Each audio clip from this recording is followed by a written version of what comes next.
கர்த்தருடைய பரிசுத்த நாமத்துக்கே மகிமை உண்டாதாக. இன்றைக்கி கூட ஆதியாகமம் 30வது அதிகாரத்தை பார்க்க போகிறோம். இதில் யாக்கோபுடைய பிள்ளைகள். அடுத்ததாக யாக்கோபுக்கு லாபானுக்கும் நடுவே இருந்த ஒரு உடன்படிக்கை, அவருடைய சம்பளம் குறித்ததான விவரங்கள் எல்லாவற்றையும் நம்ம பார்க்கலாம்.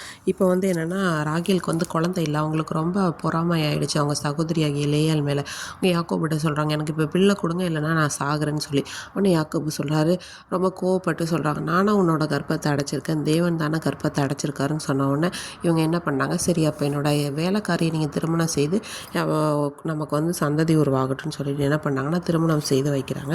அப்படி திருமணம் செய்து வைக்கும்போது அவங்களுக்கு 2 குமாரர்கள் பிறக்கிறாங்க. ஒருத்தவங்க பேர் தான், அடுத்ததாக நப்தலி. அடுத்ததாக என்ன பண்ணுறாங்கன்னா, இந்த லேயால் என்ன பண்ணாங்க, சரி நமக்கு குழந்தை பிறந்துருச்சு, இப்போ நம்ம வேலைக்காரியை திருமணம் செய்து வைக்கலாம்னு அவங்க சில்பால் என்ன பண்ணுறாங்கன்னா, யாக்கோபுக்கு திருமணம் செய்து வைக்கிறாங்க. அடுத்து அவங்களுக்கு 2 குமாரர்கள் பிறக்கிறாங்க. அவங்க பேர் காத்து, இன்னொருத்தவங்க பேர் என்னன்னு சொல்லி பார்த்தோன்னா ஆசேர் அப்படின்னு சொல்லி. ஒரு நாள் என்ன ஆகுது, பெரிய பையன் ரூபன் என்ன பண்ணுறாரு, தூதாயும் கனிகள் அப்படிங்கிறத என்ன பண்ணுறாருன்னா கொண்டு வராரு. கொண்டு வந்துட்டு அதை எடுத்துகிட்டு அவங்க அம்மா கிட்ட கொடுக்குறாங்க, லேயாள் கிட்ட. இப்போ இந்த ராகேல் என்ன பண்ணுறாங்கன்னா, எனக்கு அந்த தூதாயும் கனிகளில் கொஞ்சம் தான் சாப்பிட்றதுக்கு உன் பையன் கொண்டு வந்தேன்னு சொன்னோன்னே லேயாள் சண்டை போடுறாங்க.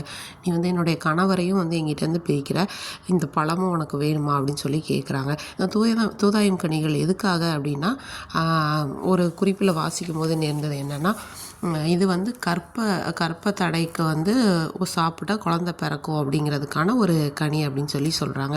அப்போ உடனே என்ன பண்ணுறாங்கன்னா, ராகேல் சொன்னாங்க, தூதாயும் கனியை நான் எனக்கு தான் இன்றைக்கி நைட்டு உங்கள் வீட்டில் யாக்கோபு தங்கட்டும் அப்படின்னு சொல்லி சொல்கிறாங்க. அதுக்கப்புறம் லேயாள் கர்ப்பவதி ஆகிறாங்க. அடுத்து அவங்களோட குமாரன் பேர் இசக்கார் அப்படின்னு சொல்லி ஒரு பையன் பிறக்கிறாங்க. அடுத்ததாக இன்னொரு குமாரன் செபுலோன், அடுத்து ஒரு குமாரத்தி தீனாள் அப்படின்னு சொல்லி பிறக்கிறாங்க. அடுத்ததாக இப்போ என்ன பண்ணுறாங்கன்னா, ஏசப்பா ராகேலை நினைத்தரலாரு.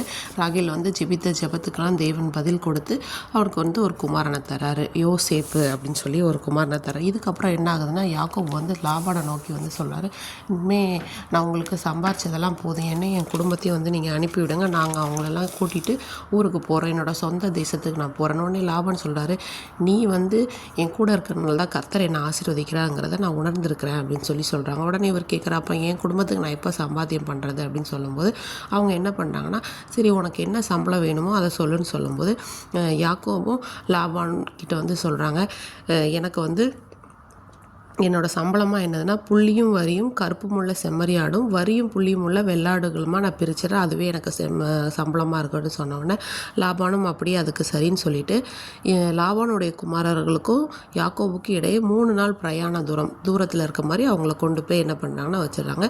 அதே மாதிரி என்ன பண்ணுறாரு அப்படின்னா, இந்த யாக்கோபு ஆடுகள் தண்ணி குடிக்க வரும்போது அது இணையும் போது அந்த டைமில் என்ன ஆகும்னா, புன்னை வாதுமை அர்மோன் மரங்கள் அப்படிங்கிற மரங்களோட கொப்புகள் எல்லாம் வெட்டி அதை இடையே என்ன ஆகுதுன்னா, வெண்மை தோன்ற மாதிரி பட்டையை உரித்து அந்த தண்ணீர் கால்வாயில் போடுவாங்க. அப்போ ஆடுகள் அந்த பலமான ஆடுகளுக்கு முன்னாடி போடும்போது அது குழந்தை பிறக்கும்போது இதே மாதிரி பிறக்கும் அப்படிங்கிற மாதிரி சொல்லியிருக்காங்க. இதில் அதே மாதிரி பெரிய செல்வந்தனா யாக்கோபு விருத்தி அடைகிறார். கர்த்தர் கூட இந்த நாட்கள் நம்மோடு கூட இருந்து நம்முடைய நிந்தையெல்லாம் நீக்கி போட்டு வர விருத்தியடை செய்வாராக. ஆமீன்.